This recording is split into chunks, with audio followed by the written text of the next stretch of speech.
মই আপোনালোকে বেলেগ কথা ক'লে মই নকওঁ বিয়াৰ কথা সুধিছে আমি সকলোৱে বিয়াত যাম আৰু নৱদম্পতিক আমি আশীৰ্বাদ দিম আৰু বেলেগ কথা মোক নুসুধিব প্লিজ এইবিলাক নুসুধো না পুৰণি নতুনৰ কোনো প্ৰশ্ন নাই মোক টিভিত বিয়াৰ কথাটো সুধিছে খালি এইখিনিলৈকে সীমাবদ্ধ থাকোঁ নতুন কৰি মোক কোনো কথা নুসুধিব দেই মই এইবিলাক কথা কোনো বিয়াৰ কথা কওক বিয়াৰ কথা কৈছোঁ আমি যাম সেইটোৱে গ'লোঁ ৰাজধানী দিছপুৰ এতিয়া অস্বাভাৱিকভাৱে স্বাভাৱিক চৌদিশে এক নীৰৱতা কংগ্ৰেছ বিধায়কৰ মাজত এতিয়া মধুৰ হাঁহি বিসম্বাদী শিবিৰৰ খোজকাটল কাম কাজ এতিয়া হঠাৎ সলনি হৈ গ'ল বিধানসভা নিৰ্বাচন জিকি অহাৰ পিছত যি পৰিস্থিতিৰ সৃষ্টি হৈছিল সেই পৰিস্থিতিৰ যেন পুনৰাবৃত্তি হৈছে বিসম্বাদীৰ মাজত যেন ৰং জিকি আহিল বিসম্বাদী শনিবাৰ পৰ্যন্ত মুখ্যমন্ত্ৰী তৰুণ গগৈৰ বিৰুদ্ধে সোচ্চাৰ হৈ থকা বিসম্বাদী বিধায়কসকলৰ মুখত এতিয়া তৰুণ গগৈৰ গুণানুকীৰ্তন সকলো সাজু গগৈৰ পুত্ৰ গৌৰৱ গগৈৰ বিবাহত ভাগ লোৱাৰ উদ্দেশ্যৰে দিল্লীলৈ যাবলৈ শুনি আচৰিত হ'ব গগৈৰ পুত্ৰৰ বিবাহত ভাগ ল'বলৈ এতিয়া গগৈপন্থী বিধায়কৰ লগতে বিসম্বাদী বিধায়কৰো এনে তৎপৰতা হৈছে যে দিল্লী অভিমুখী বিমানৰ টিকটৰ মূল্য বৃদ্ধি পাবলৈ ধৰিছে প্ৰশ্ন হয়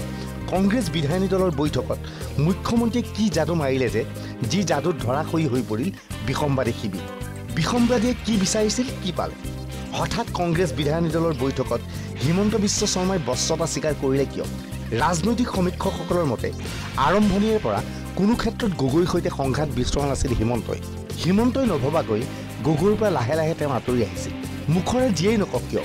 মূলতঃ হিমন্ত তথা বিসম্বাদী বিধায়কসকল কংগ্ৰেছৰ মূল খুঁটিৰ পৰা ক্ৰমাৎ আঁতৰি আহিছিল শাসনত থকা স্বত্তেও বিৰোধী বিধায়কৰ লেখীয়া স্থিতি লৈছিল বিসম্বাদী বিধায়কে এনে এক অৱস্থা হৈছিল যে হিমন্ত বিশ্ব শৰ্মাৰ বিশ্বস্ত বুলি পৰিচিত আৰক্ষী তথা প্ৰশাসনৰ বিষয়াসকলক বদলি কৰা হৈছিল এসময়ত ছেকেণ্ড ইন কমাণ্ড পজিশ্যনত থকা হিমন্ত বিশ্ব শৰ্মাৰ কথা আন নালাগে শিক্ষা বিভাগৰ বিষয়াসকলেও নুশুনা হৈছিল গতিকে গগৈৰে যুদ্ধ আৰম্ভ কৰি হিমন্তৰ কি অৱস্থা হৈছিল আপোনালোকে ভাবি চাওক একেই অৱস্থা হিমন্তৰ লগত থকা বিধায়কসকলৰ এই বিধায়কসকলৰ নিজ নিজ সমষ্টিক বিধায়কৰ অজ্ঞাতে বিষয়া নিযুক্তি দিয়া হৈছিল এনে অৱস্থাত বশ্যতা স্বীকাৰ নকৰাৰ বাদে হিমন্ত বিশ্ব শিবিৰৰ কোনো উপায় নাছিল বিসম্বাদী শিবিৰৰ এক কথাত ক'বলৈ গ'লে এই আত্মসমৰ্পণত স্বাভাৱিকতেই সুখী গগৈৰ লগত থকা সতীৰ্থসকল আমি আপোনাৰ বেলেগে কথা পাতিলে আপোনালোকে দি দিয়ে এইমাত্ৰ আপুনিয়ে ক'লে যে আমাৰো নিউজ নাইকিয়া হৈছে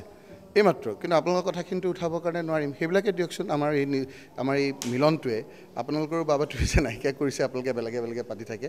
মিলনটোত আপোনালোকৰ ভালকৈ লওক অসমৰ উন্নয়নৰ আৰু দুৰ্বাগতিয়ে হ'ব সেইকাৰণে আপোনালোকে সহযোগিতা কৰক